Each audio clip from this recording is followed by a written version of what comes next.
is a student of mine. He did his leaving cert this year, and unfortunately Alan broke his thumb in a hurling game 2 weeks ago. Had an operation. 2 members of this team out from hurling injuries. From hurling injuries. Now Alan is a midfielder from a small club outside Bantry, St. Columns in Cailkin, and it was his big day, and I just wish him a speedy recovery. Now it's an ill wind that doesn't blow some and some good. The other player that was injured in a club match as well has been replaced by another student of mine, a 5th-year student, Kevin Harrington. Now in the 24 years I've been teaching in Bantry, and I've had a few Cork minors, but this guy is the most complete footballer I've ever come across. Not spectacular, very intelligent player, great temperament, really good all-round guy, a really nice fella, and he was only called into the panel 3 weeks ago. Yeah. Not surprisingly, perhaps, they did get his name wrong in the programme. If anybody's buying a programme coming to the match today, he's number 4 in the Cork team, and his name is Kevin Harrington, and not Hartnett, I think, is in the programme. He will have his hands full today, Colin O'Rourke, in this minor match. This is a well-regarded Dublin team with a very good forward division. There's no doubt about that. I saw Dublin in playing the first round game against Meath and Navan, and I was very, very impressed with Dublin that day, because I thought Meath had a reasonably good team and Dublin absolutely devoured them. And a player that really stood out for me that day was the full-back Keane Clear. He's a sort of from Sylvester's, and he's a sort of a latter-day Mick Holden. He's the sort of long hair, and he comes out also and the team captain, charges out, and he was absolutely brilliant and has been through this campaign. Their 2 midfielders are very talented players. I think this is a good Dublin minor team. I don't know how you can rate. I know that they've played 2 challenge matches against each other. Dublin won 1, Cork won 1. Cork are short a couple of fellas with the injuries from hurling, which just shows hurling should be banned because of the damage that it does to football. Well, I suppose the common denominator is Laois. Dublin beat Laois in the Leinster final. Cork were hammered by Kerry in the Munster final, and Laois hammered Kerry last week. So albeit it all probably points out to a Dublin victory. Okay, gentlemen, thank you very much.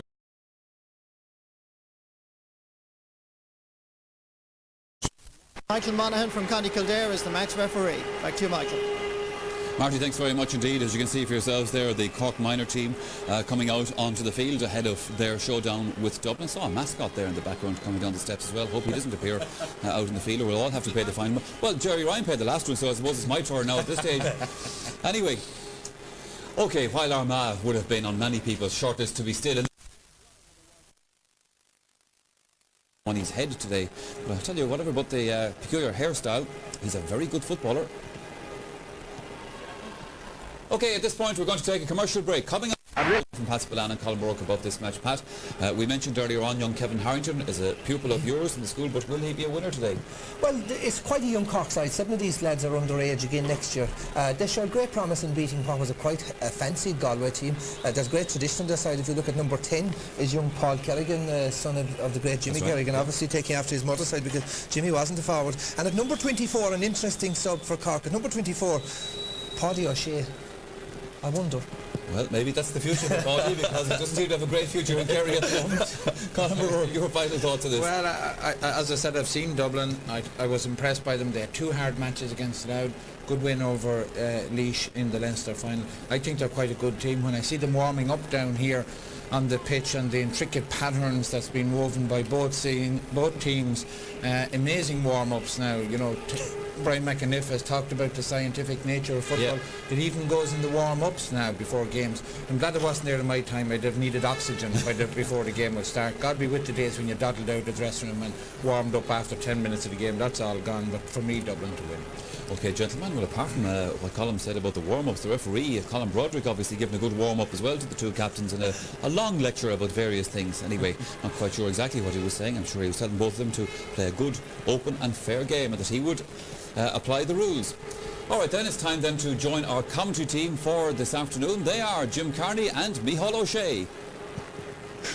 Gurmachagaibh agus anna lá ar fad chun caide idir Áiclia agus Corcaigh agus an Dáireann a mo heidir báirc agus Áiclia dar nó bhuaigh Craibh Lion agus Corcaigh gur buachara a tháinig ar ais agus i gin goma in inis agus snéad san iad iad Raig chun catha inniuh agus cúpla a harú ar a bhaireann níl Geróid O'Shea ná Alan O'Connor i gimmer tá siad súd gortathe agus seohí an Éireann a há ránathe James Downs a chól, Stephen O'Donoghue agus Kevin Harrington ar hebh na lábhah Léon Cadigan Istigh Lár Slí an bheirt lá páirce Patrick Kelly agus Fintan Gould mach le Leo dar nó agus Mas na dusathe an son, Paul Corrigan, mac le Jimmy, Colin West in éich, where dóid tríoid, sa chluthe Caharú Canis, agus Daniel Goulding, where an Coolín of Wig an chluthe.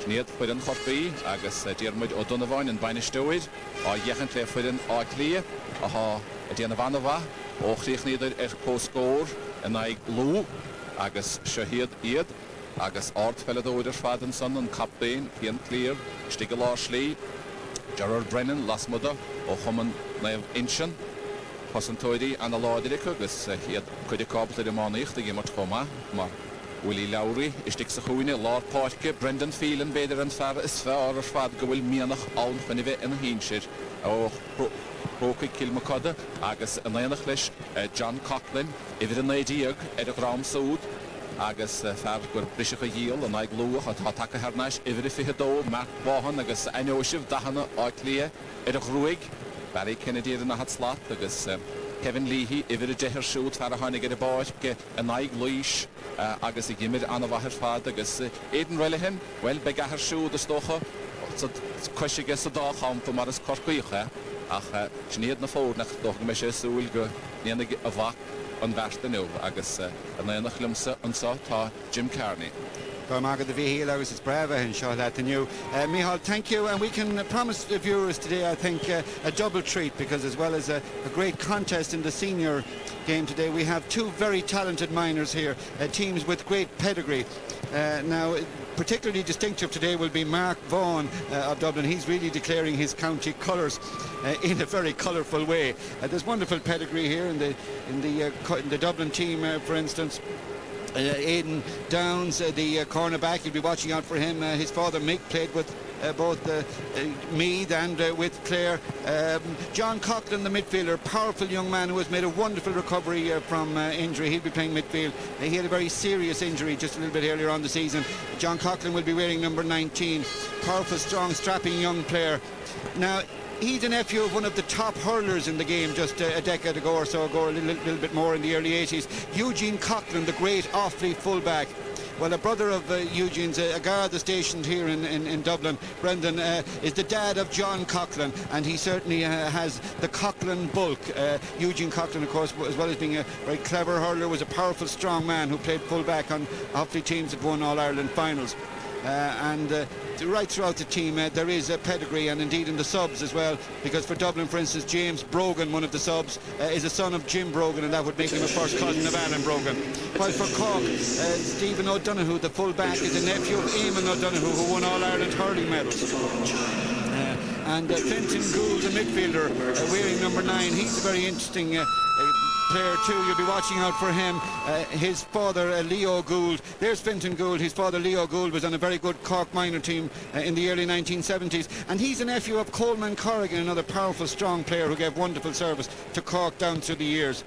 Paul Kerrigan, of course, the right half forward, is very interesting too. As Michal said when he was going over the teams, he is of course a son of Jimmy Kerrigan, and Paul Kerrigan, watch for him, number 10, watch for him, because he's only a 16-year-old, and indeed he's only 10 days over age for under 16 football this year. Watch as well for the Cork left half back, Niall Horgan. He's a particularly interesting player, and Michal can tell you more about him.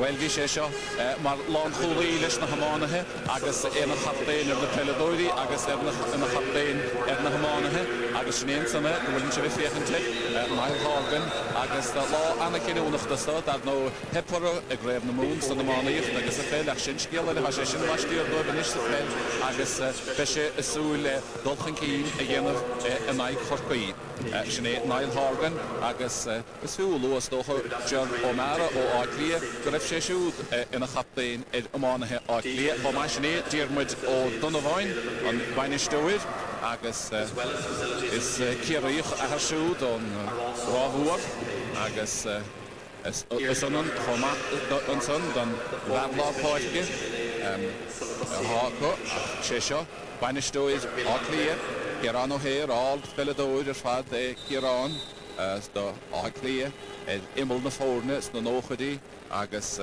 well, tá sé anna ghúratach ar fad a muntreine ála, agus dóchasach gníana sé bheist, agus bhí sé rá go bhfuil fás mór takeithe ortha ón uair a chríochníidir ar póscór le lú, But in Corky, Edda Valley, Agus Ed and then Hirspille Vine, Agus Artlier. Not no so type tradition to on board, Agus the ring, a lot of Huide, Oscoid, Achnoka Shady, Agus on Maltoid, Adam Broderick, or Untendoin, Agus Olive on Hadeka have an order, Agus Bosachor, Leshanimert, Ganrova Elensa. Clear, Agus Cork, or Jachentle Hele, Agus Schneestigenson, and Captain and Sporadic, Ian Clear, Agus that no damage best Jahar Le Shoot, Lemonoid Hiri, Captain Mochane, Nicky Clear, Agus Airy, and him Ashtach better Airy, Jimercellos, the Blaine, Havile, Agus Shesha, and see you, Jahar, aha, a gimmerst, lay, or clear. Agus. Dalpiana, ige Corpich, Michael Shields, she's named Trio Jihad Homa, Emily Dinneras, the Jihad, Halish the Bars, like a Farrell, a Balanas, Gaksha, Arcleach, Og, Aha, at Noel, Gurlish Henig, a Veg, and Lano, and I'm sure initiation Dunili, and Rayon, Lone, and a Viogas father, this Avidin Scamalach, Lone, Das, Canoe around, Agus, need again for a hole in the van, Machine. Maltoid, I'd look like again. Agus the Olive and Pusa Hurley, Kevin Harrington and Son, Aharu, Esha, Dinneron, Daharu, Rodo Shana, Alan O'Connor, the Gimmert, at Catanarda, Agus Pus Curra, Leshanimert, Agus Patrick Kelly, the Horkig, Golden Kaidestach, Schlauna Histiggenson, or Joe Shanahan, Bachtiga Willie Lowry, Ultimachiga, Ian Ward, Erich Zarahe. Bachte Initian Son get Jeromara Agus Kickschlasse on the Horking. Michael Shields, Golden Kaidish Dachenson, Gedi Colin West, I Henigus Kian Clear, Captain Hanachora, Takian Schlaunahe, Dishige, Wiltige, Gedi Joe Shanahan, Lagirach, Sarahege, Kieran Welsh, Agus, well near a Vance throw it, be Deshwahanson a Corpig, near Mandra Deeder. Agus Derek Mechter in Unsee Goni, Niall Horgan, Ultistachige Shoot, Gedi Gan Hayes, have Nash Gedi Niall, and Kamani, Agus on Teledoid, Agus Wiltige Dassiga, Gedi Finton Gould, Wiltige Finton, Kauna Anna Ard, Agus Pointed Dassiga, Finton Gould. And the first score of the game has come 1 minute and 5 seconds into it, and important to note here that the wind is not a huge factor here today. It may from flags across the far side be favouring Dublin slightly, but not all that much a factor really. And the big pitch is also a factor here today, of course, and it may take players a little time to settle down and get used to the big pitch, but certainly Cork got used to it quickly there. Shahid Arclea, Donald Riley, Derek Dusachurlet Bushach, De Mac Vaughan, and more Ard, Ryan Sherach, and Cool Boy de Tachtamach, Bachta and Son, get James down. I guess a Golden Kaidel in the Gordon, Gedi Connor Barrett, them is Ahershood, Lemanood Corpy, Homa, Shahir, Connor Erash, Ogana Kaide, Gadas, or Winnigadine, Hinton Gould.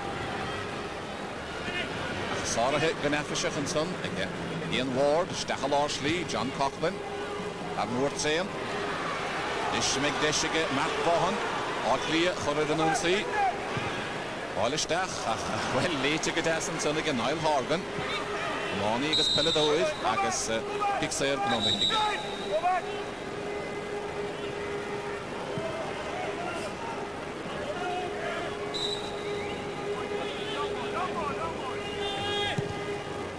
Kevin Harrington, Count Fada, Cian Clear, a Tachtamach, Achtagamahega, Aaron Sprode Hesha, Wiltigadas, Gedi Donach O'Reilly, Stephen O'Donoghue, Lentagamahega Stephen, Michael Shields, Len Horan, Gedi Paul Kerrigan, and Toganach, Winterho, Agus Shahid Arclea, Agus Brendan Phelan, Ruth Trasna and Sadoiv, Kevin Leahy, Wiltishtacha Joan Hool, Agus Kiet's goal, Darclea.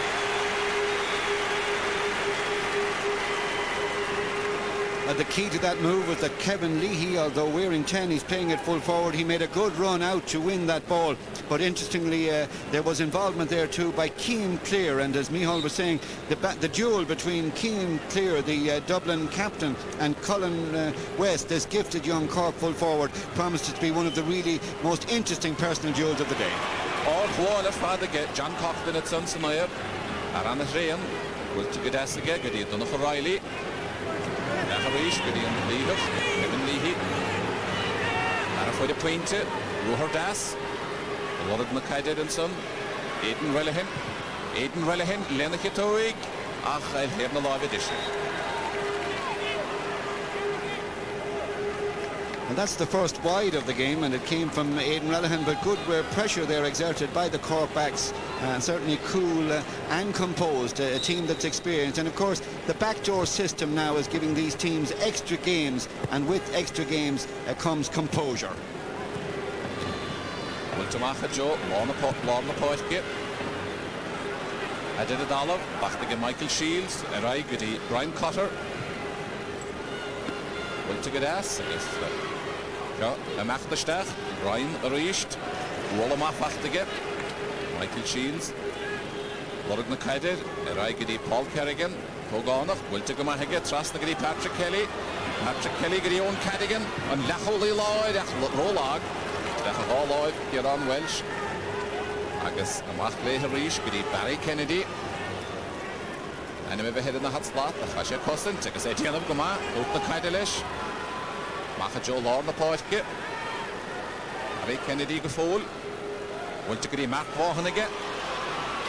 Pelado Anna Gigrishach, I guess. Dollar score in the hall, Dishiga. Anna Geshiga. Well, near the council, Lord did it do him. James down. He Shanna her shoe and the Fahirlach and Road Horkui. Amach Goody Patrick Kelly. Ian Clear. Anna Loylige. Anna Lloyded. Anna Thomasov. Eden Downs. Amach Lesh and Ruha. Femaravicha Ahed. Mick.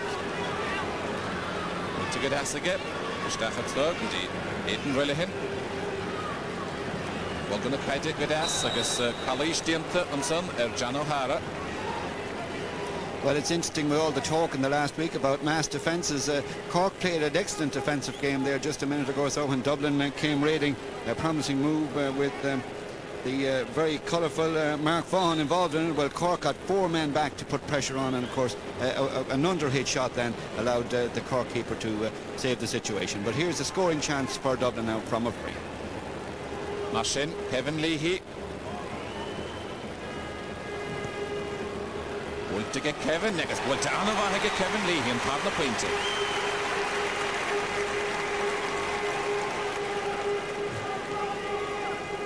Two points for Dublin, and they both come from Kevin Leahy, who was selected at right half forward, but he went in at the start to full forward. He got the first one from play, the second one from a free, and a short run up to it, and what seemed to be a casual style, but he was confident, as you saw.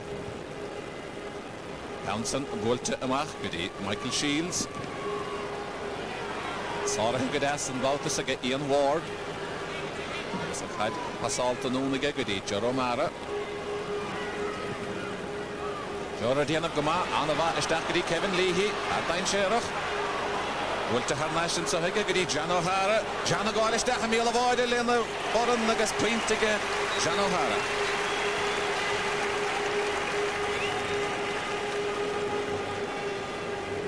Only 7 minutes gone in this game, but it's clear already that Kevin Leahy, the Dublin full forward, is causing a lot of problems to the Cork defence. He got the first 2 points and he set up this one, the third one. For John O'Hara, the left full forward from the Skerries Harps Club. Agus Faranach Liste John O'Hara, she and the Norachas and Artistige. Ultimach Gedi, Parish Lorna Parke, Brian Cotter, Derek Corkbig Horror in on sea, Joe Shanahan. Stach Dogma. Say Tianam Gama, Joe Shannon, the Harish, Rolag. I say Shin in Mihoranish, seen with her fad. And Drochich no, that either John Coughlin, Machgadi Donach O'Reilly, Mark Vaughan. When to go back about the Safach, I get Colin West if with no trees, Claro Canish. The Yana Shelish Gaunsa. Well, John Hayes. John Hayes is stachan nish gedi Brian Cotter, Shansige Brian, Anna Hansige Brian, agus Quintige Brian. Well, that's an excellent point by Brian Cotter, and of course Micheál was talking there about the three shots that were dropped into the goalkeeper's hands there. It will take Cork, of course, a little bit more time to get used to the big pitch here, as we were speculating earlier on, but a very good drive here by Brian Cotter. And it's interesting as well in the first 8 minutes or so to notice that both teams are using a lot of foot passing, and that's something that will appeal to the purists.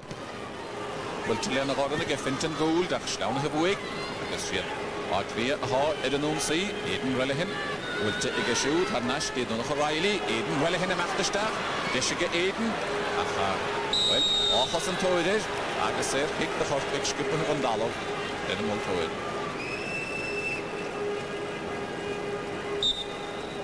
Well, again, we were talking earlier on about how the Cork defence are coming in to support each other and help, and that was a very good example of it. Shahid, Clear, Edinun C, Barry Kennedy.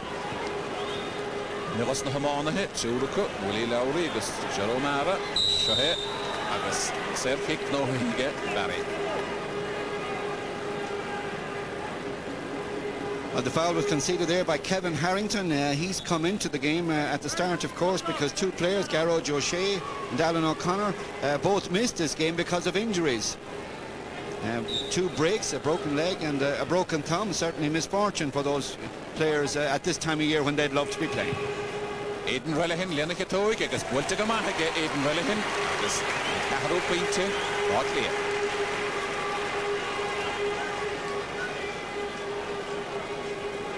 Dublin then well served with free takers. Aidan Relihan will kick them with the left from the right, and it's clear that Kevin Leahy will take them from the other side, but Aidan Relihan is a little bit concerned here now because he has a strapping on his hand there, and it does require attention, so Aidan Relihan has just go off the field to get some attention on that hand, and Dublin will be anxious that he'll be back on as quickly as possible to St. Sylvester's Malahide boy.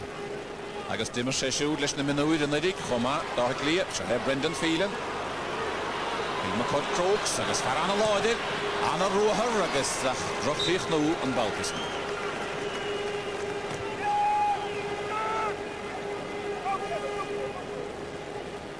Well, that's a disappointing end to what was a very promising run by Brendan Phelan, and of course Aidan Relihan from Sylvester's is still off the field, but they're doing their best to get him on as quickly as possible. Well, he's there now. Agus a shelf na caide mecht leis isteach, agus das mar down na isteach, Lena Kitoig, agus sin pointed as ag Aidan Relihan an tad na count. Yes, Aidan Relihan back on, and he's got 2 points, one from a free, left-footed free, and one from play off his left. So Aidan Relihan, that hand has been looked at, and certainly nothing wrong with Aidan Relihan's confidence as he ran in and kicked that ball over the bar. But again, slack marking in the Cork full-back line. The Cork full-back line started so well, but the marking hasn't been quite so tight in the last 5 minutes or so. Arish, John Coughlin, or Anna Thomasach of Fad, Giddy, Gerard Brennan, with that, Kevin Leahy. Leisha Ruhar, agus Derek Stephen O'Donoghue Chorda, Deshin Ishige, Neil Council, Father Rohin, Dara Hishtig, James Down, Argur Heen Shanahead, Bahibloch and Old Portby, will Terraig get Brian Cotter, Agus Palish Dinter Brian, will take a topic get Brian, Yanashan Vast, well, need all him, like Cheshin Moo, Ed Finton Gould, Agus Colin West, Agus Shaheki and Clear. Dachal Ashley, Lish, Ruhar, Willie Lowry, and Kamani. This Pelador Davno, Wool to get, maybe against throw or James Down. Was Piona Willie, Giddy Michael Shields. Arnash, Giddy Connor Barrett. Even O'Donoghue, Agus, Rapshan, the Roig Connor Barrett. Olish, Gouwer Connor Council Harnash, Giddy Michael Shields. Asco Heishel, agus Pachta Harnashige, Yana She Ruhad. Yanov Gama, Michael Shields, Baltuson, Bachgadi Brian Cotter. Brian, agus Barisht, Goigan Boydo with the Council, Geron Welsh, Lena Gordon, Gadi Willie Lowry. mar lecholaí láidig mar sé siúd leis na hamánaithe Mark Vaughan an a bhaidíanta go Mark go tháina sé ar a bhfuireann agus meach leis a ruthar Donach O'Reilly agus anna iirecht anna pointe go Donach O'Reilly.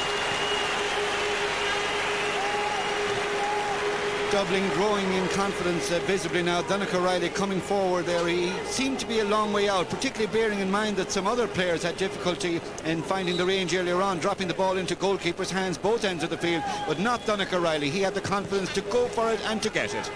Agus Beshe ó go hóin a ríist bblion se chuin, teach blian na díag líis. Big Yogi Council, Owen Cadigan, Alice Dinter, John Coughlin.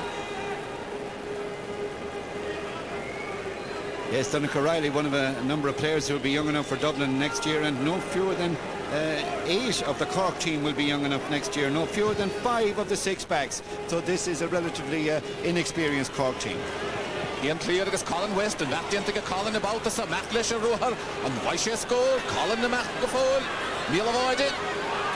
Well, tá bert no túr cosan toirí ní sé agus Shelley na caide caide get Willie Lowry tachtamach ball na caide gedi Brendan Phelan agus Arnash Martin cosan fa a dhéanamh ag Áclia Gerald Brennan John Coughlin Trasna na páiste gedi John O'Hara John the Mac leis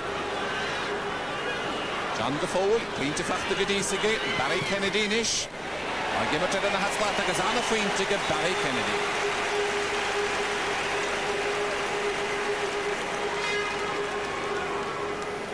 Four of the Dublin forwards have now scored, including all of the full forward line, and here's Barry Kennedy making a very good run forward, not attempting to get back onto his right or anything like that, confidently shooting with his left. Excellent point. Dublin's last couple of scores, Barry Kennedy and Donach O'Reilly, have been wonderfully well taken. Agus bhíoh Barry mar lántasach leis na hamánaithe hamánaithe fúntaí Patrick Kelly buinte bothaige Mark Vaughan go dtí Brendan Phelan Arnash go dtí Donach O'Reilly Áclia an uachtar san immert go díosa mar a dagan na harúir Owen Cadigan bhíar agus scéalt san a bhatharúnis Alan West a bert na chuineh ra sí seo mach ní bhaid a sí me hinis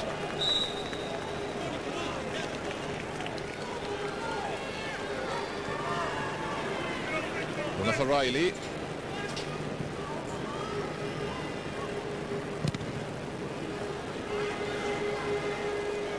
Mehemach er a héir féin don báid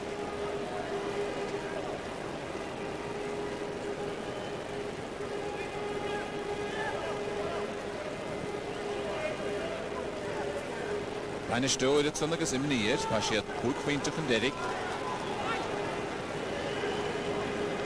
Niall Horgan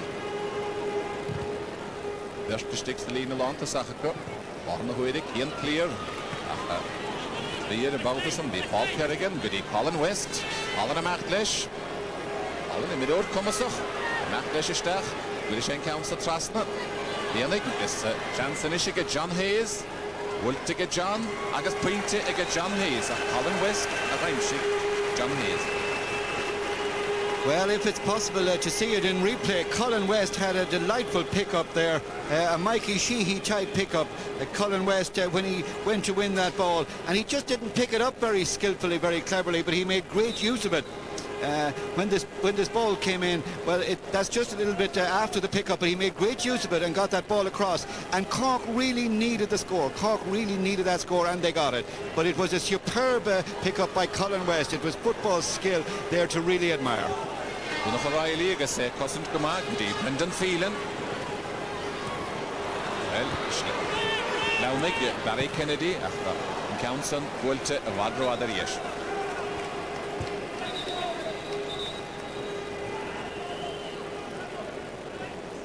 Now just watch this for skill.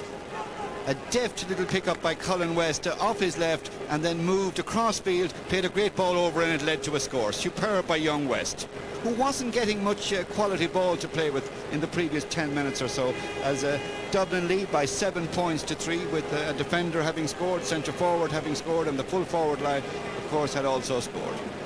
John Coughlin gostathe or na páiste agus the bordlai seacharid Marín Cheshú le Sheenshire Lena Club Sylvesters Winter Onengaul Slúil Nacht leis an Snéadan san iad Nacht leis an Arnach Lohead Arno agus iad Réichan Cacha in Aigard-Wacha agus inadí de Chorpig hena héin Isaki ó Halpín an tríú dehar nó an cearú dehar Jimid in Pell agus Amánaíoch agus Paul Kerrigan an Tógánach imithe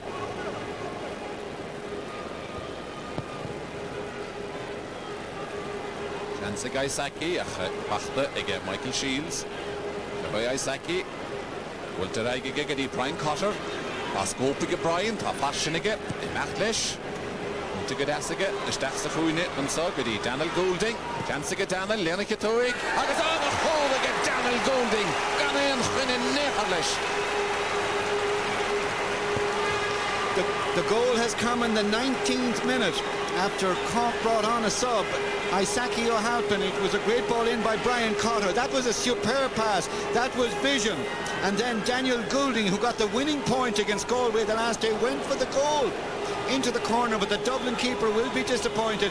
He'll surely feel that he could have got a hand to this, but it was dropping dangerously all the way in. Well, there's the angle. Across it went by Daniel Goulding, but the keeper will be disappointed. Agus Ger O'Mara Gorstithe Edadalov Arclia Mani Choma Marín se le Sheenshire na Mani le O'Tools agus na Chapdain idir Oman an Chuntae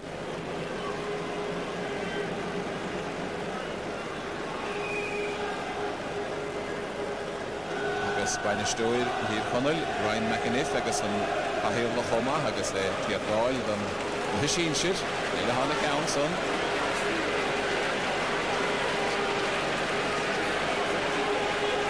Well, what a great day it is for Brian McAniff of Donegal, some 31 years after he was making a mark as a player manager with Donegal. Here he is all those years later, long serving like Sean Boylan and Mick O'Dwyer and so many more great stalwarts of the game. Marsin, Johan Welsh, Nirvechinige, Greg Council Stachadieren, or Daniel Goulding, Binelli Gear, Amayerach, the Gassinish, Ashanach Yara Cork, Shahir Cork, Michael Shields, the Costin Sticks of Hune, Willie Lowry, Neshamach, the Barry Kennedy, Machadigli Hahn, the Tsogadi, Ian Ward, Mark Vaughan, Jansiga Mark, and a happy father Mark Leshistach, Kalish Dinta, Ed Mark.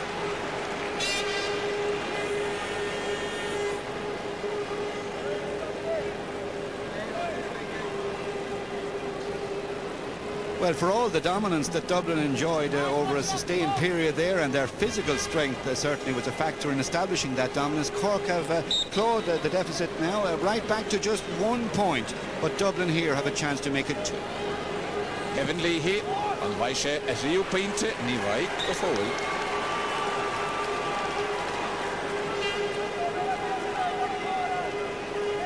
Agus dar nó muintir ardhacha a lá bheile agus iad lúd nó leis an Sheenshire Isaki O'Halpin do Chorcaig ach bhfuilte Harris a blínige. John Coughlin, Gary Kevin Leahy, Isaki, Nola Hall, down the Havoic, after her Nashige, on the head of Dalov. And that didn't did it. And son, John Cadigan, Agasser, kick the Hockey.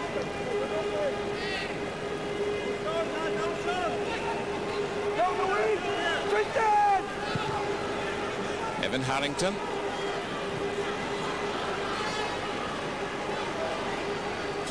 Riley, Gerard Brennan. Maad Shelley with a guy, because the staff get her Nash, Gerard Brennan or Ian Ward. Agus Serki Kelle, Hartley.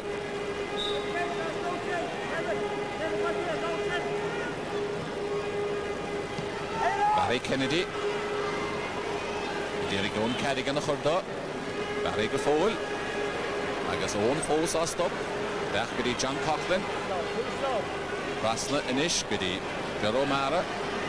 Gero Mara fe vrún son again Michael Shields. Mach inis gydí Gerald Brennan.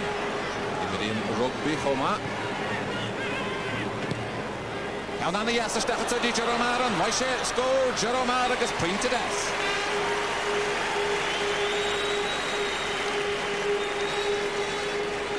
Well, the Dublin forwards have regained their composure after the goal that was conceded at the other end, and good pace here by Jeromara coming in and knowing where the posts were and confidently taking his point. Marsin, half into Atra in Ahuid. Michael Shields, Achlesh a Roher, open ishige, agus taka yuchtige, Ro Shanahan fe vrúnish. Agus Shelib na Kaide went to Rovige, Willie Lowry. Willie agus Colin West a hiechantlesh. Willie go fóil. Lecha chúl gydí Cian Clear. Cian, an mór fada. Agus fachta gydasig Kevin Leahy. Kevin Leahy. Corana yasig Kevin, agus Kalish dian tev. They get Stephen O'Donoghue. Well, it'll be interesting to see what sort of a run-up Kevin Leahy has here, because I was remarking earlier on that he just seemed to be a little bit casual, short run-up and just stabbing at it, and he did put one wide from a very kickable position a few minutes ago. Marsin.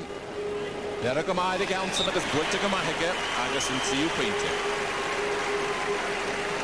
1 from play and 2 from frees for Kevin Leahy. And it's a 3-point lead now for Dublin in the 25th minute of the game. Pointe de chnick. Agus hier de Gorm go ma.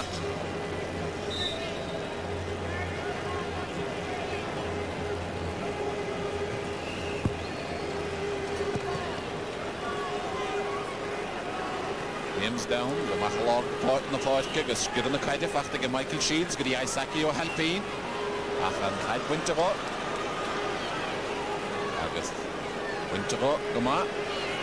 John Coughlin, force, yeah, Jechentitson, Patrick Kelly, Mahigam Multoid, and Council Order Atra. John Coughlin, I guess Isaki or Halpine.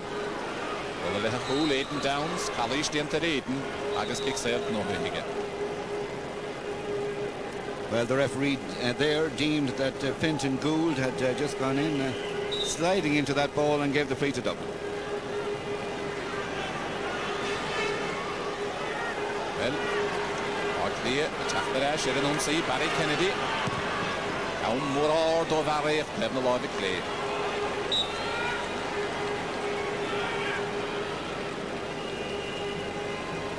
And that's Dublin's 5th wide of this first half. But on top of their 5 wides, they do of course have 9 points, so that gives you an indication of how much attacking Dublin have done in this game. Ma hafailet Cork ag League of Wood yn cool, mar bedish gymwr chundedig, marach son, ach ni latter yn ish, ach iawn y roen. Roed y roen. Isaki, lemon horon, ach da harnaish ag Aglia. Achterstach, Lord Portke, Brendan Phelan. To good ask the Jerome Ariga, agus Leahy. Want to go that's again Kevin Leahy, this is Carol Point, again Kevin.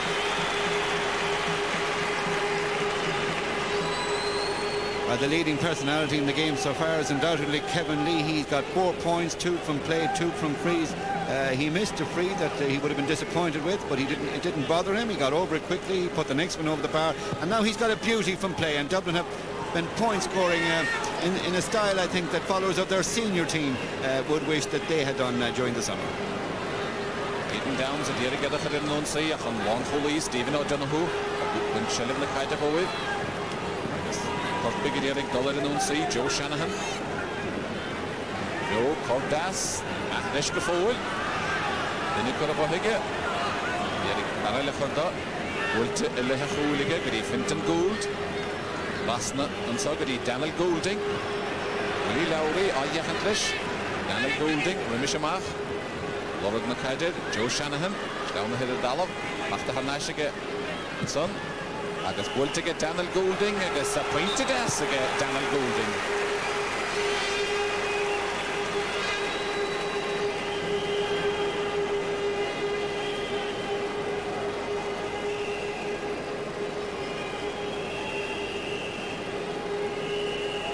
Well, anxious moments for Stephen McDonnell and for Armagh, but at the same time they will be relaxed because they've been here before. It's just that the build-up, they prefer to get it over with as quickly as possible. And Benny Tierney, you saw him there too, the goalkeeper last year and now goalkeeping advisor. Harshin, Omad Brishik, had a hit again Multoid, to Hiedla. Big Cossent, Niall Horgan. Agus Serkick, no who he get. Full of wine, as Garon to Kelly Goni. What we get here again, the lead, and Cotter. I guess Graham doch denken to get Ian Warded.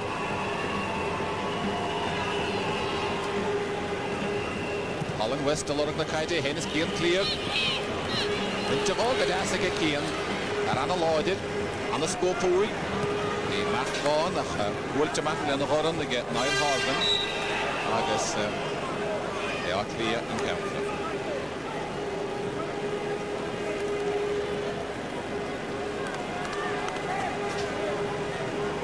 Here Muggetson, hold on the line. Nishtoid Horkui. Daffy Barry Kennedy. Bongraf van Devline. Ook een hilesje maag Harische Devline. Left sheet. It's there, kick, cut it. Akwan, the Hokie counter.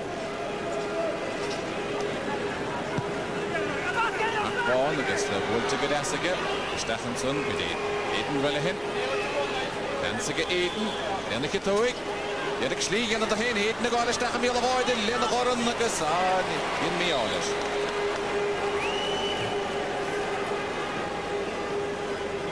Well, Aidan Relihan's intentions were good there. He didn't do much wrong coming in, but it was a very tight angle.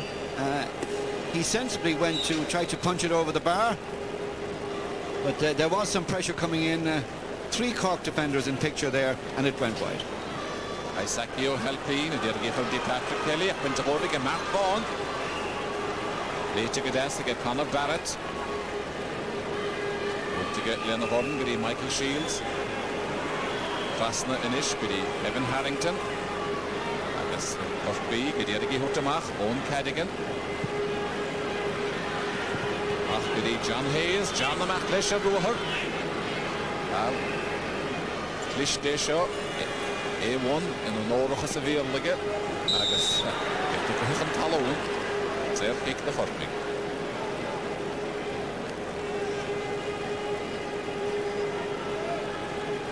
Now this is the Cork that pulled forward. John Hayes going through and was fouled there. There wasn't all that much fouling in the first half indeed, and the referee has handled this game well so far. There's been a lot of kicked passing, there's been a lot of traditional football with the players holding their positions, and there's been a lot of very good scores and some great passes too.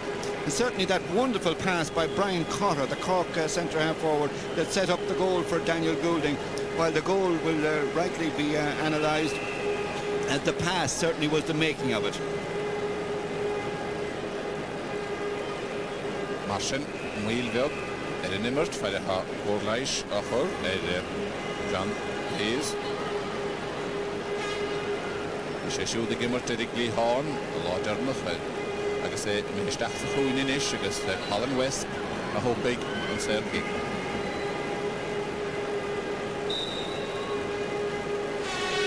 Dan een score voor Colin, wie all I'm sure if and draw again. Zeg wat Carol Canis, ik zei. Seeking the holy and the first destination again. Then the Kitoik.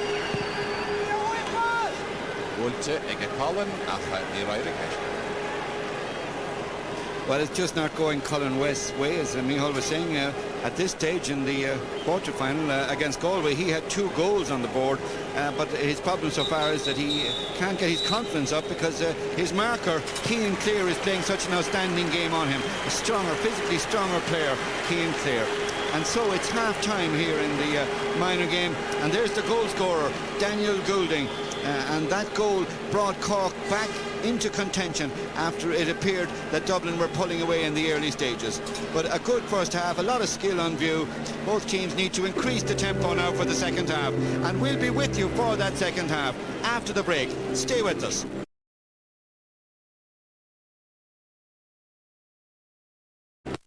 All-Ireland semi-final to see who's going to meet Laois in the final. It's Dublin against Cork. Dublin with the advantage at half-time, leading 10 points to 1-4. I'll be talking to the panel about what we've seen so far, but right now we're going to go down pitch side. Marty Morrissey is there.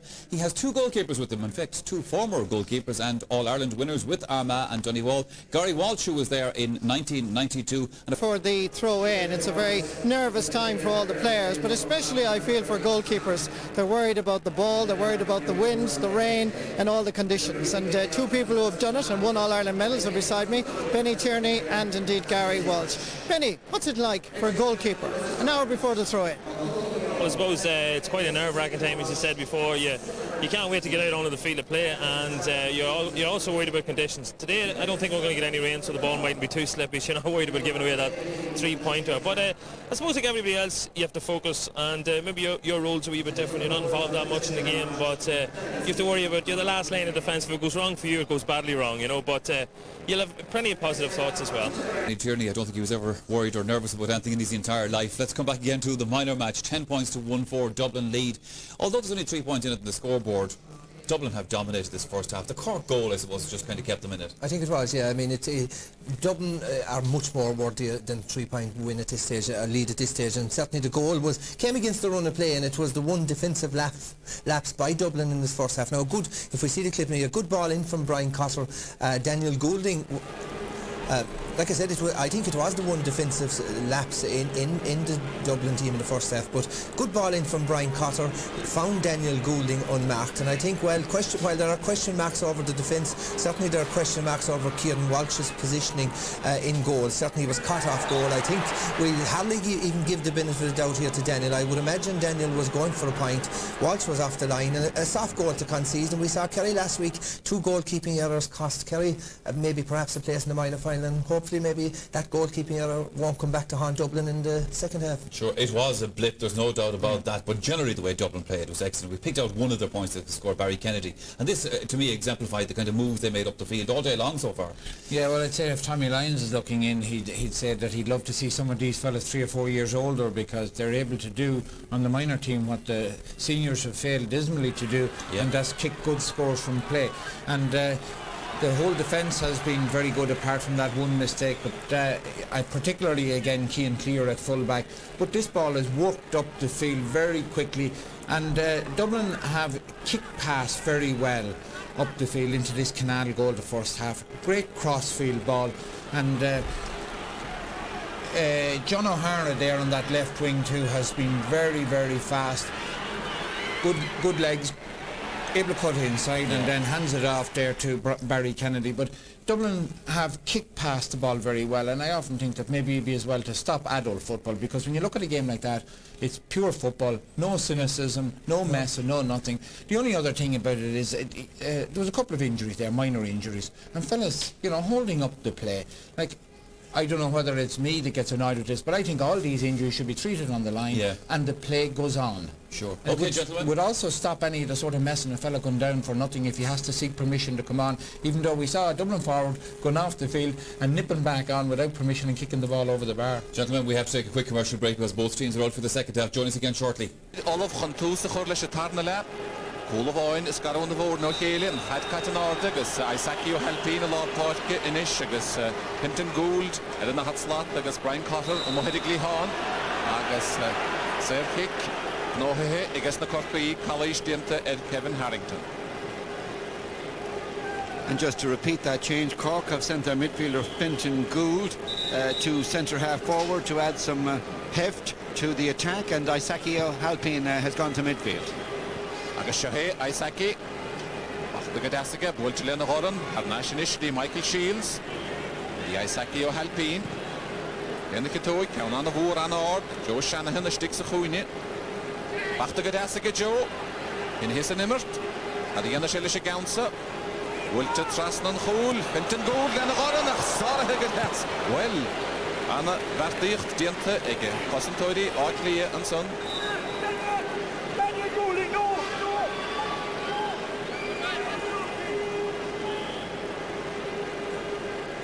Well, all credit to Joe Shanahan for the way he got this ball across here. Finton Gould went in and got a fist to it, and the Dublin goalkeeper having some nervy moments in this match. Brendan Phelan and Fadlard Cork the end of Gamaha Cosent agus the chance to get Cork dull Erin Seanish, Daniel Goulding. After the Gadas and Sonnig, John Hayes. After Harry down on the wig, agus Winter up. Like clear, sauce the Gama, the Shishli Hasha the Cosent, on the O'Reilly, on the Horicon. By getting Patrick Kelly, August John Hayes. That's the end of long the best to get. Chance to get Cork, I guess to get Finton Gould. Another Corrigi Counson. Mia Ole Cork. Well, Mickey Whelan is a long-time stalwart servant of Dublin football, won an All-Ireland medal in the early 1960s, was involved for a number of years in the Dublin senior management team. Football's been his life, it's still his life, because he is a coaching advisor to this team, very much a vital man in the backup team. Thought Philidor in the law, Finton Gould. Will to get Essig. Right, goody. Joe Shanahan. Chance to get Joe, Marterstach. At the end of Shellish Gounsa, right to get Joe, gets printed Essig. Joe Shanahan.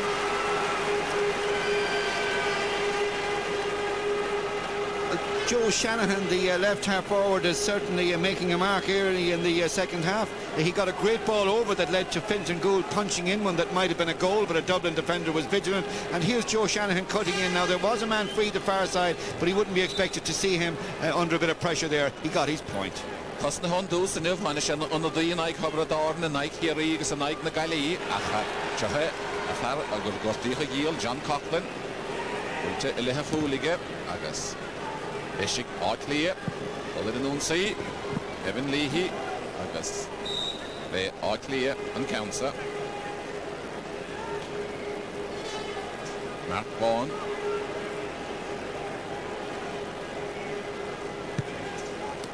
Drachehon, Shem Passon, Glanamu, Vaisha Hernashi, well, Brendan Phelan, Hernashi, Bunta Gadasiga, Barry Kennedy, Jessica Barry, Nachterstach, Lenachito, Gachami Alvaro.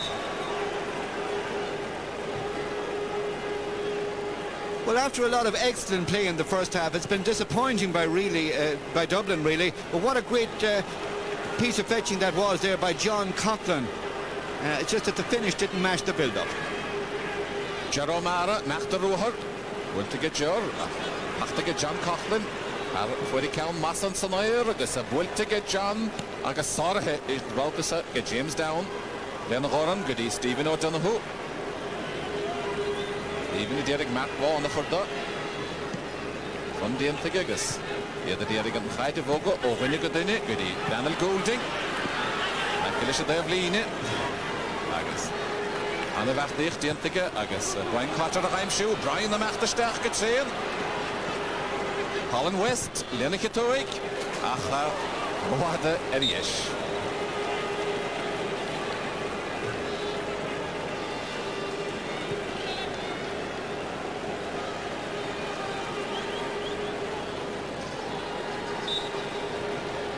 Well, Croke Park, the place for glamour this afternoon. Ron Welsh to Gegas, Shahay John Hayes Ian Gordon, goody Finton Gould I guess finish and gone the way the Higger in 3 to 1 after that.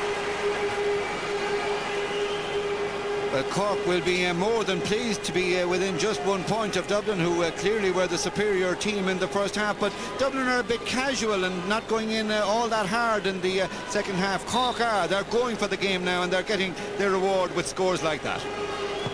Húsni Sari, Corkig, leis a tarna le, gan ein áras, Shahay Brendan Phelan.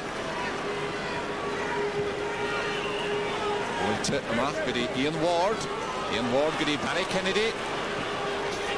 Shallow Cleanish Handolid in Unsi. Barry Cordas Turishefe score. Liana Kitoik. Count more or pull up will take us. Gumi Overach. Overach to Stephen O'Donoghue. Gedi on Cadigan. Onagus Barry Kennedy. The end of Kalishir.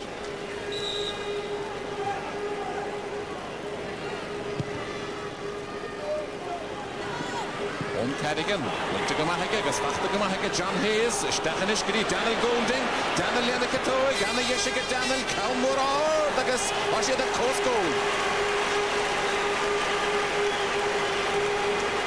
That's one of the scores of the day so far. A superb point by Daniel Goulding. He got the goal, remember, in the first half. It was great work a minute ago at the other end by Stephen O'Donoghue. He watched the ball off the post. All coaches will say to young players, watch the ball off the post. Well, down at the other end, this is what happened. Daniel Goulding put the ball over the bar. Cork are playing all the good football early in the second half, certainly as far as they're concerned. Pús mai Lashna Hebra. Agus Serkic, da clear and Baltasa. Brendan Phelan. Wilta Gamagadi, Barry Kennedy, on Cadigan Lashdigda. Derek Sulach Mader, Shoheb Barry, Machleshistach. Barry, Wilta Ega Barry, Eliesh.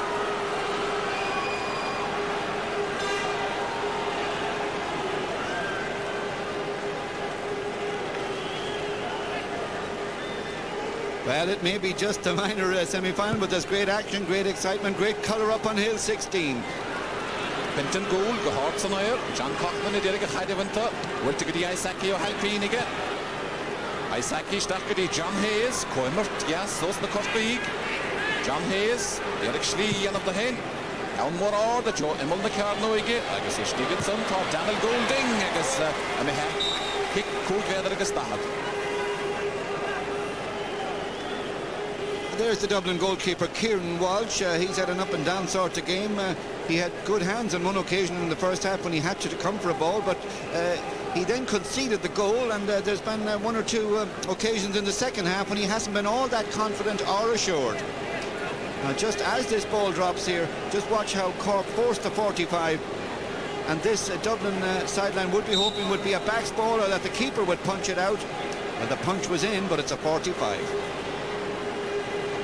Daniel Goulding, a hoping counts, Shannon Farah the Brew, Edna Cosson Toidi, Connect Oil, will to get Daniel, like a second to three, and full on 20, Ele, Daniel Goulding, Liam Ado, Liam at 3 in Michigan.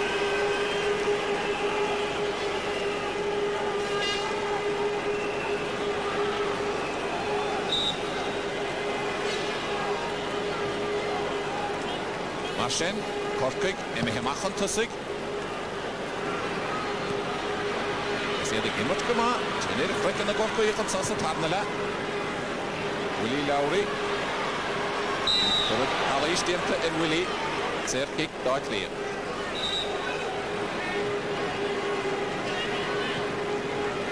Wiltigity, Brendan Phelan, Lahore Hefla, Brennan Horigi, like a Svachta Gadas again, Ryan Cotter, Asamihamu, Agus. Kevin Leahy, John Coughlin, Barry Kennedy, Yanagamahastiganish, Barry Mathleshistach, well, another Reich, and him shoe the loud of Voltora, Stephen O'Donoghue. And 9.5 minutes into the second half, clearly Dublin need a score, and Barry Kennedy has moved in now to full forward, where Kevin Leahy was playing so well in the first half. Well, not much quality ball coming in the second half, and the strong Barry Kennedy has gone in there, and he's won a free off the previously excellent Stephen O'Donoghue. Agus Costa Bui, the Stephen O'Donoghue. Count Tochtach, Darkly. Well, to get us again, Kevin Leahy against Tasha the Coast goal.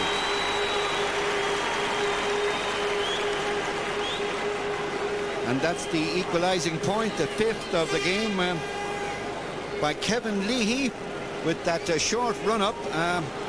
But he hit it with sufficient power and accuracy. Good equalising point. Benton Gould, Yana Gamasanair, Yola Hadda, Maklelio, Matt Leshka forward, Cancer scóraige Drachán.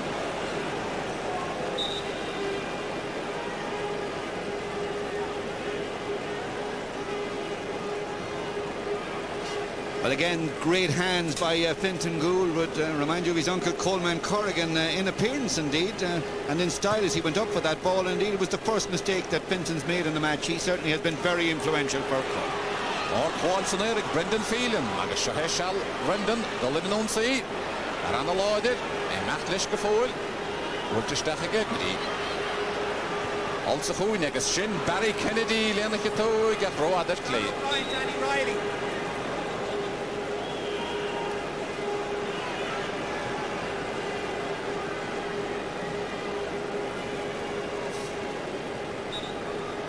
It is Roy on the Mel, Han Clohinish, Nilaunach. I have the ping in it, the co score, John Coughlin. He yogi hit score a lit. And Sigga Jana Hain, a Durishefe. Durik, Lena Kitoik, went to get Anna Yerachtagas, Anna Fuinte, again John Coughlin. This is a fine young player, John Coughlin. Happily has recovered from what was a serious injury. A facial injury that required surgery. He's back and back in great style. He's a powerful, strong, strapping young man, John Coughlin. As we said earlier, of course, nephew of Eugene Coughlin, the great Offaly hurler. But coming through there and kicking a fine point, and that'll settle Dublin again. Agus Sinead Reiste and Fab Kiana. Wolta Hernashiga, Gedi Donach O'Reilly. Agus Bachtagas, Anna Yeshinishiga, Kevin Leahy. And Grisha Otley Huntusig, Matlish, and Lily Gear. And Heidigo Puga Hall and Harris Draston. Kevin Leahy, Pinty Iverish Shea.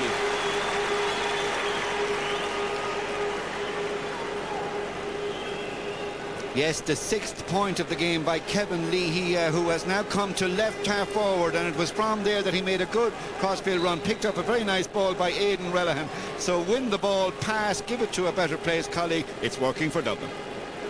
Mark Vaughan, Yell Rocha in the hot slot. Isaki O'Halpine, agus Lena Frishetsu, Owen Cadigan. Isaki Gidi Owen, Shahe Owen. Owen the Matlish. And pass late to get Gassiga, Kian clear. Ian the Tachtamach, agus fair kick, no Hege, and I John Hayes. Dish and so, Ege, John O'Hara. John, agus Kevin Leahy Clihanachlish, John Hain, Anna Yeshiga John, Durashefig, agus Goig and Vaig, Goig, Pointe, Ege John O'Hara. Well, this is the point in the game now. 13 minutes in the second half, when there's a danger for Cork that Dublin might just build up a big score again, because they've just come into it. Measured build up to a couple of moves, and the points have followed, and that one by John O'Hara, who also got a sweet one in the first half. Substitution on the Cork team. Indeed, the Cork. Owen Cadigan has been replaced by number 19, Jonathan O'Sullivan. Jonathan O'Sullivan at the board, agus Owen Cadigan, a fog in the party.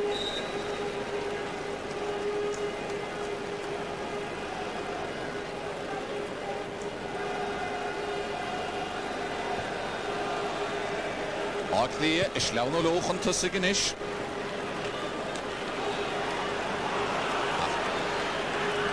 Cork Derek Dollar in on sea. Colin West. After Gadasiga Colin. Derek Kian clear for the. Me overach at Launig, Joe Shanahan, so no it make out. Agus Shahe Mark Vaughan. Wilte Mahaget Zagadi, John Coughlin. Stachel Ashley, Agus and Leahich. The Matlish, Kevin Leahy. Kevin a Mark before, Lana Ruhara, Yanavig Kevin. Af Wintero, and Adam Loy. After her Nashiga, Barry Kennedy. Barry. Lena Warren. Stach and son, the Aidan Relihan. Aidan. At Shelley guide, I say Derek Schlieg of the hen. Aidan the Matlish Stach Goni. Stachel Ashley, Bultige Aidan nach the live edition. Well, it might be felt that Aidan Relihan took too much out of the ball there, but in fairness to him, he was looking up, he was looking to give it to somebody. Nobody came to him, and he then had to twist, turn, get inside and go for the point himself. It went wide. Brendan Phelan, Matlish, Brendan traslóga breathaige Brendan agus anna fast agus anna Yesher score na bháil dianta son agus Stephen O'Donoghue ó Jeromara. All the pressure is coming now from the Dublin forwards. That was a goal chance. Again, the layoff was neat. And across came the fullback, Stephen O'Donoghue, who is doing all that he can in defiant mood there at fullback for Cork. Now, 3 Cork defenders there, but young Dublin lad got through. The layoff was excellent, but in came Stephen O'Donoghue. That was timely and effective. But has it staved off a score? Well, here's the 45. Kevin Leahy an bhaid 7 pointe. Aigahu ters na Cashedi agage. Wulte Kevin agus Wulte anna pointe fadige Kevin pointe.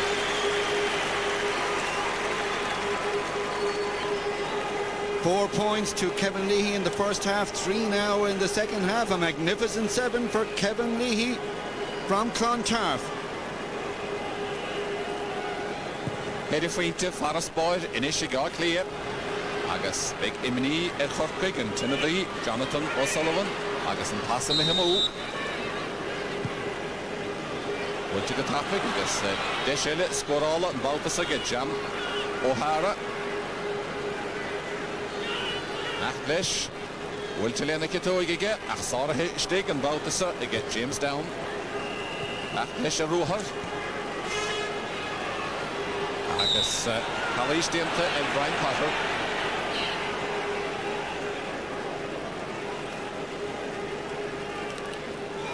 Score Tastala Horkik contactor Nash. Aklia Schlaun Hekere Fuinte Huntusig. Canoe noch den Nimmer, der Geschohe Finten Gold. Nach der Ruhar and Sprada, Finten am Achlish Gefohl. Pascari Colin West, Chancige Colin, Lenike Toig. Wultige Colin nach well, Len Raleigh Colin no. Lee Lowry, Tachtamach, Darkly. Agus Willie gosh to hit, chest on fight, Horagaras. Pasta Inishiga Brendan Phelan. Brendan Agus the height. Well, Pasta had Nashiga. Oh, John Hayes, Brendan Phelan the Matlish, Farana Lloyded. Johe Brendan the Matlish there, Anna Hanser scored against Brendan Phelan. Agus Pointer, Anna Hoffer, Darkly. Well, this is a player that Micheál spoke about at the start of the match as a likely man to come through the ranks. Brendan Phelan from Kilmacud, Croke, one of the great clubs in the GAA, and he's a very strong player but a very skillful player too, very forceful. Thinks only of going forward, and certainly he had the accuracy there, but there is a danger now from a Cork point of view, as Micheál was saying, that Dublin may pull away here. And of course a lot of speculation, would we have an all-Leinster minor final? We may well have that. Agus Isaki O'Halpine in Ishigas Kian clear, I get and play Kale, the Gamil avoided, John Hayes, Golden the Kaidi, Tachtamach clear, Aidan Downs, Aidan, Agus. As Kuravaras again Aidan, by Shen Council had Nash, but she allowed, by she will Ishka forward. Agus Anna Hans, again, Jeromara Hain, will take a Jeromara, cool boy the Tachtamach, Agus and Micheálish, Wintergo, Dish, Inish, Aidan Relihan. Would to Gaten, I guess, point in it and see you count again. Yes, the third point of the game for Aidan Relihan, the Dublin top of the right from St Sylvester's Malahide. He looks a very exciting prospect, Aidan Relihan, but certainly the Cork goalkeeper, I think, may feel here that he might have had a bit more help from his defence, although Michael Shields was there all right. He had a very good first half, but now Cork are under pressure and it's looking more and more like an all-Leinster, all-Ireland minor final.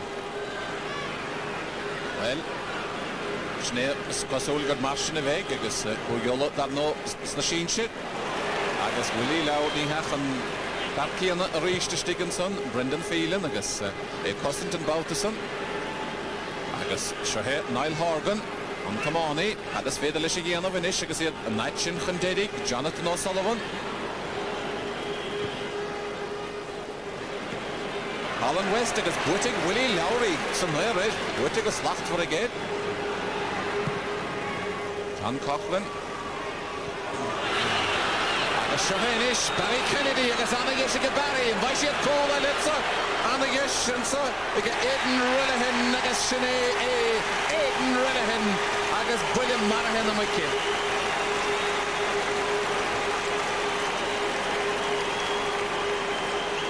It was surely only a matter of time before Dublin got a goal, and they got it in the 20th minute of the second half. And we again have to point to the fact that Dublin are unselfish. They're prepared, even in positions where they could get their own scores, to lay off the ball to a better placed colleague. Unselfish play. Again, it had its reward. He could hardly have missed from there, particularly the way he's been playing up to now, young Aidan Rellahan. Shahampton Adi, Stephen Birmingham, Takahachan Toit, Gigas, Joe Shanahan, Imihin. Clean ish, Gigas Glen, the Sholti, at Lannon Wachter, Elaine Wheeler, Shane Tahru.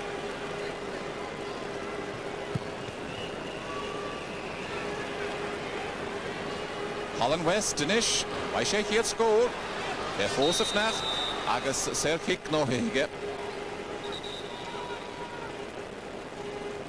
Well, it's hard to credit that young Colin West, such a talented performer, has gone through this game up to the 21st minute of the second half without a score.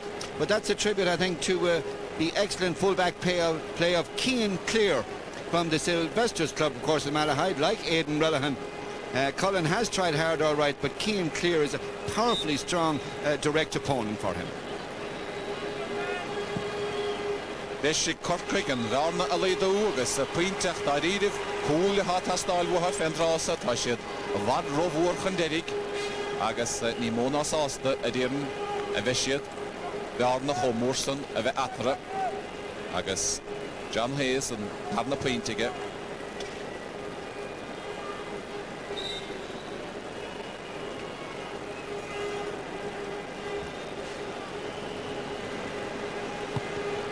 Ian Welsh, coming on Mahassanish, Ockley, Kennedy, Jonathan O'Sullivan, Eric Colin West, the Heim Shoe, Acha, Rina Ralesh, Agus, Willie Lowry, a Hockey Council. The Mershemar Lacholi Lloyd, Le Lishna Hamanahe, Menuda Huntae.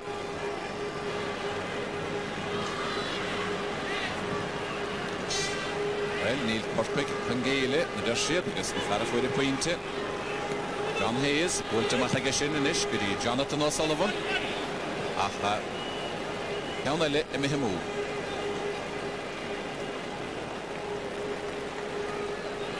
Well, it's an uphill struggle now for Cork.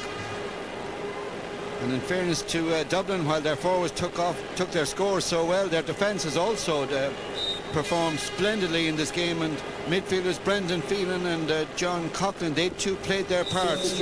So just some hesitancy at the back, and Kieran Walsh in goal certainly will have to be a bit more assured in his play. But apart from that, this is an excellent Dublin team as they make a change. James Brogan, Mackley, Jim Brogan, Takahachan Toit, Gigas, Sosa Horta, Barry Kennedy, a Hurum Dienta, Igbarry.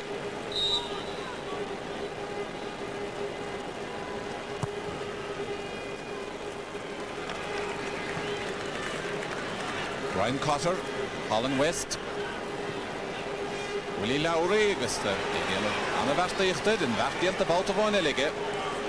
Matt Lesh, a Ruher, Leo's Clona Willett, Dracown, D. Connor Barrett, Ryan Cotter, Harnashti Michael Shields, Colin West. Vartiant William Baltasag Neil, she went to her race to get Willie. Agus Gideon under the James Brogan, Jerome Mara, Macklish, Mark Vaughan, a Macklish is daar. Mark Bose, Agus Kadianik Mark. Well, let him all throw it. Substitution of the Cork team. Number 14, Colin West, has been replaced by number 20, Michael Milner. Michael Milner at son, a mach Tachan Toitke, Agus, well, near Venov, Law, Colin West, big law lige. Bianna Loige in the niche, Aha. Ní raid ag inniu leis.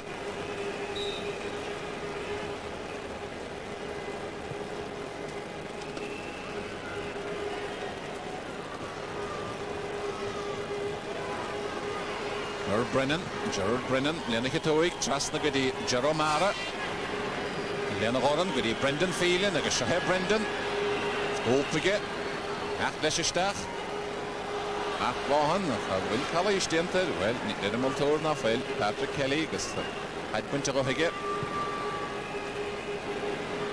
John Hayes, Lena Roy, Gudas, Trasna na Poitke, agus Dishin so, again.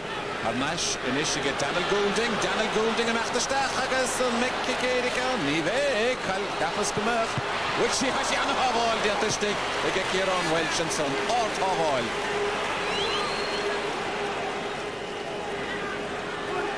Shahe, Brendan Phelan, Walter Vaughan Ele, Achlish, gyda Mark Vaughan, Dianig Mark, Diarig Patrick Kelly chwrdo, Patrick Kelly agus kick da clear. Well, just thinking about Kieran Walsh, the Dublin goalkeeper, he had a few nervous moments earlier on, but how nice it is for him now that he has the memory of a good save there. He certainly was on the ball when he had to be. So many interesting links, of course, here with the players, and we've talked about the pedigree of various players here. One lad, it's a pity that we didn't get to see, is the Dublin substitute, Danny O'Reilly. At least we haven't got to see him so far. He's a son of singer Mary Black, and that's something I think that many people will find very interesting. So, Aidan Relihan, Bulte Aidan, agus Anna Fuintre Aidan Relihan, agus Ishin cool agus Kira Fuinte Aidan Relihan, Marshin Kiriki India, Ididehen agus Kevin Leahy. Replaced by number 12, John O'Brien. Marshin, John O'Brien, Itachan Portke, Darklia, agus Mark Vaughan, a Fogan the Portke, a Chorum Diente, Ig Mark, Eno, Vishanava, agus John O'Brien, Itachan Portke in the oil.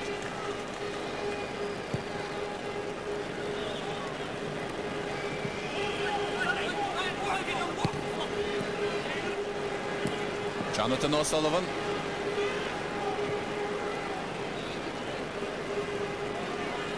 Agus Shahe, Kevin Leahy.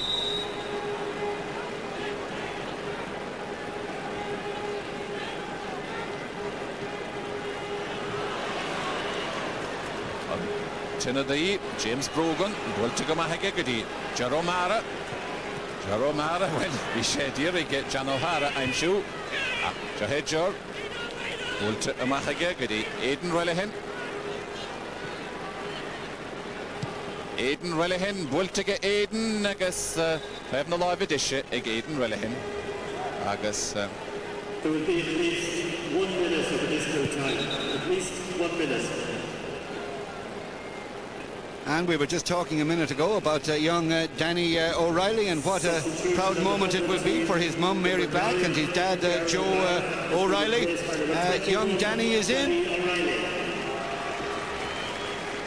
and Ger O'Mara is going off because he too has given his all. This is a Dublin team that has strength and depth in its panel. This is a very good Dublin minor team as they head towards an all-Leinster All-Ireland final. Agus Nomad Brisha a Cadolfer. Dishansa again John Coughlin. Coughlin a bowler Macaida and son Goody. John O'Brien, Hannichan Torke, Dida Hohenevin. Achsarahe again James Down. Machanish Goody. Well, Ash Danny O'Reilly Schlaunahe. This a dear Kevin Harrington the Stoppenson. Birmingham. Org na Kaide, Bachtiga Stephen.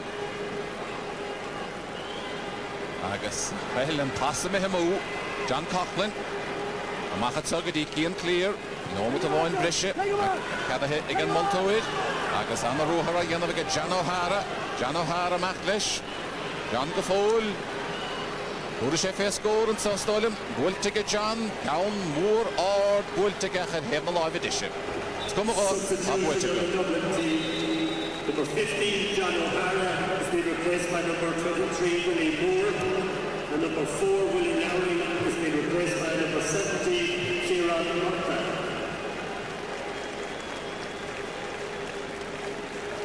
Willie Moore agus Kieran Murtagh techan táidge sa hurta Willie Lowry agus John O'Hara.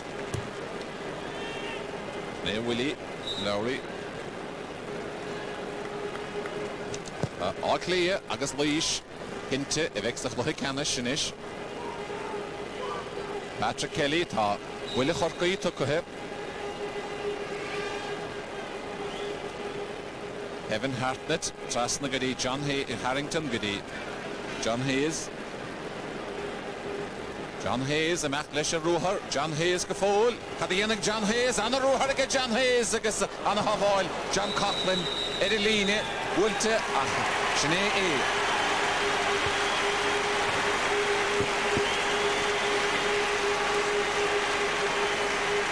And so it's an Old Leinster All-Ireland minor football final between Laois, who defeated Kerry by 2-15 to 2-10, and Dublin, who've just defeated Cork on a scoreline of 1-18 to 1-9.